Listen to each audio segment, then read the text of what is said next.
I don't know about you, but over the past 2 years, it seems like there are no end to the divisive and polarizing topics that are happening in the media, on social media, and most importantly, in relationships.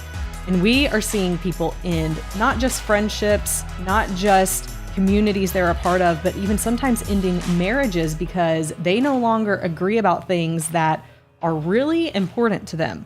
So we're going to be talking about how to deal with these things. How do you deal with really divisive issues when you stand on one side and your spouse stands on the other? And I am joined by Dr. Joe Beam. Thank you for being here. You know, Kimberly, a couple of years ago, I officiated at the funeral for a dear, dear friend of mine. We were very close, who we were worlds apart when it came to our political views. Now, most people will never hear my political views because of the business we're in. I don't put them out there in the public. Okay. But he and I, you know, being dear friends for many years, would not see anything alike. But we loved each other dearly. And I was with him a lot before he died. And then I did, as I said, officiated at his funeral. And there's a way to make that happen. On the other hand, another friend of mine sat on my back deck with me the other day as dusk descended, and we sat there talking into the dark. And we used to have very similar views when it came to religion. But now he has changed to some different kinds of views, and he mentioned some of the things that he now no longer believed that he used to believe, things that I still do believe. Yet we're still very close friends. And I know that if I called him right now and said I needed help, I know he would come, and the same, I would go to him. So what I'm trying to say is there can be a lot of differences, but you can still be close to each other. You might be thinking, yeah, but you're talking about friends. I'm talking about my wife, or I'm talking about my husband. Well, maybe the first thing to understand here is that the other person does not have to think the way you want them to think, to believe what you want them to believe, not always do the things you think they should do. When you start talking about the key to love, you have to talk about this thing called acceptance. And acceptance means I may not endorse some of the things that you believe. I may not endorse some of the things that you do, but I can accept the fact that you believe them and still accept you as well. And that has to be in existence not only between a husband and a wife, but parents and children if you're going to have a long-term relationship, because no two people are going to agree on everything. Right. And isn't that what is so concerning about what's happening right now in culture, this whole cancel culture? If you don't agree with me or say what I want you to say, then I am going to cancel you. I'm going to delete you out of my life. The concept of it is so destructive to relationships, but it's what's being inbred in the younger generation right now. And there's several people, my generation and older, who have accepted this as okay. I'll get on a soapbox. You have to stop me. But we have to, it's in the home that we can teach our children how to love even in the midst of disagreement. And right now, social media and media is teaching them how to hate in the midst of disagreement, and it has to be turned around. Mm-hmm. And not just between husbands and wives, but again, with parents and children. When you were coming up, when you were about 5 years old, I was actually speaking at a church. You won't remember this at all. You were so young. And I said something in my sermon, and you had a friend at church with you that day that didn't normally go to church, one of your guests. And when we got home, you and your friend talked for a while, and then you came in and told me I was wrong. Oh, no. I believe that. Yep. You told me I said, pardon? She said, you're wrong. Or you said, you're wrong. And I said, what do you mean I'm wrong? And your buddy, your little 5-year-old friend, had come home and told you that, no, this is the way it is. Your dad's all wrong about that. And you two had this deep 5-year-old theological discussion. Okay. And now you were there straightening me out. So how does a parent react to that when he or she wants your child to learn to think, but at the same time, you have certain beliefs and values that you hold, and it can be a challenge to do so, but it definitely can be done. Do you remember any of the ways that we did that with you?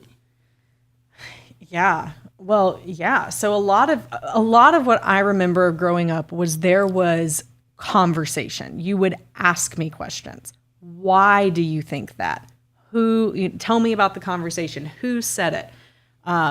Could they have, what motives do you think they had behind it? There was just more of you asking me to gain an understanding of how I had gotten to this place in my head. And I remember there would have been you explaining why we would believe, or you believe what you believe, and why you would want the same for me. But it was just never done in in that situation. I guarantee your response was not, your friend's wrong, go away, right? Like, y'all don't know what you're talking about. You're just 5 years old. What I said is right. Actually, I think that's what I did. There's no way.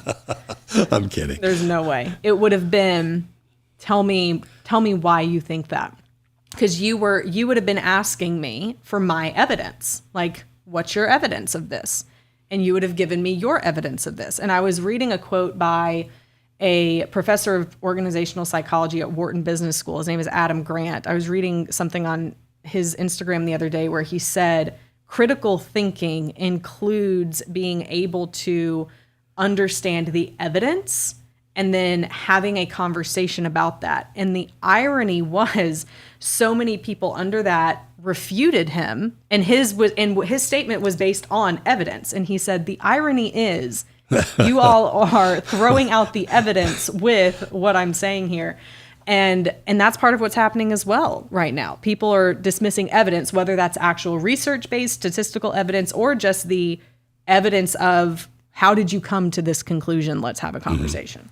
So what we're modeling right here is the way that you deal with these polarizing conversations, is that rather than canceling a person that you love because he or she is your husband, wife, son, daughter, mother, father, brother, sister, that rather than just writing them off because they don't see it the way you do, is to actually listen to each other. And I'll guarantee you a couple of things are going to happen if you do. One is, sometimes as you listen, you're going to come to realize that you weren't even talking about the same subject. Mm-hmm. That you were thinking one thing, they were thinking another thing, and that your disagreement actually was not a disagreement. You were talking about two different things, but not able to communicate that. Other times you will discover that sometimes you're wrong.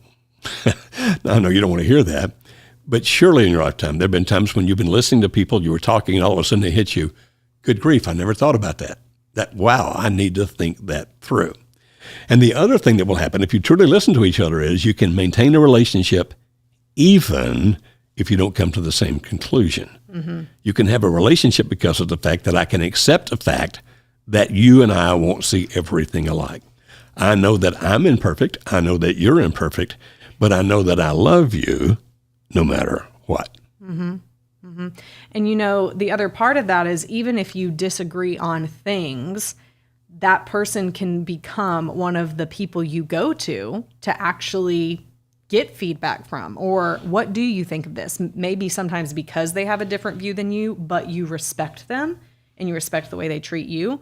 Or even if they have similar beliefs and values of you, because they have treated you with respect before, you trust them more to go back to ask them, what do you think of this thing that's going on? And we all need that. I think I wonder, let me say it this way. I wonder if a lot of people right now, because of a lack of strong relationships, they don't have someone to go to when, the abortion thing came up, right? Mm-hmm. So who do you have to bounce your ideas off of, or your feelings, and just unpack all of the emotions that can go around on that with it?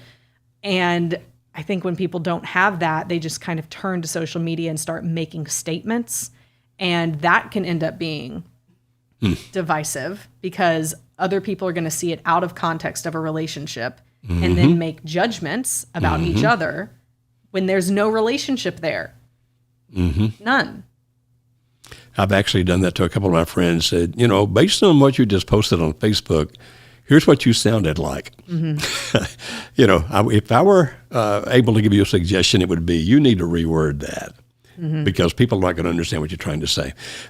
So you're right. With relationship, you can have those conversations. With that relationship, you get frustrated or you get angry. Mm-hmm. And then the fussing and fighting starts, and people start, you can't be my Facebook friend. I'll never talk to you again. I'm not ever going to go to your church anymore, et cetera, et cetera, et cetera.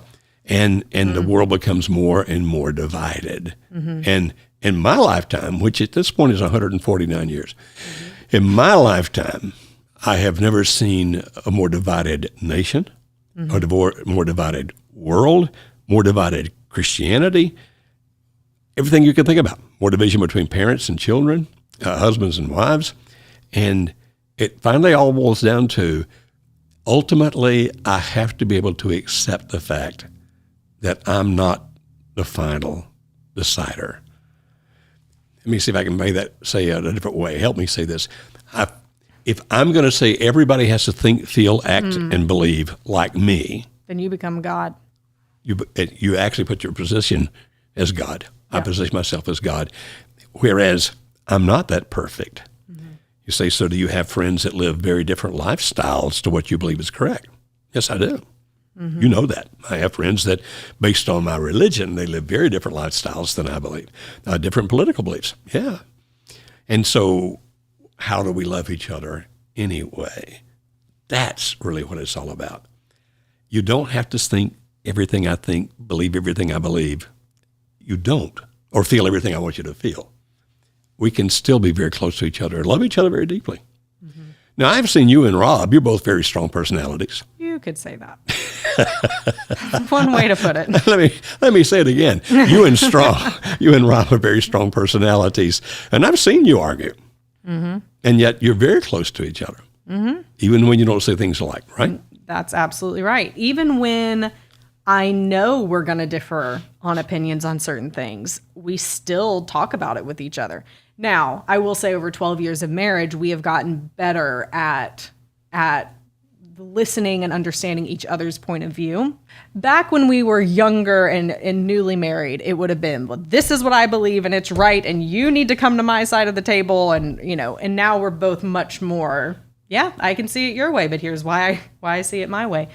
But there's trust there. There's trust that even though I may not agree with him, I can respect his reason for believing things that way and trust him to hold here's how I'm going to say it, and it'll make sense to some of our listeners and we can expand a little bit.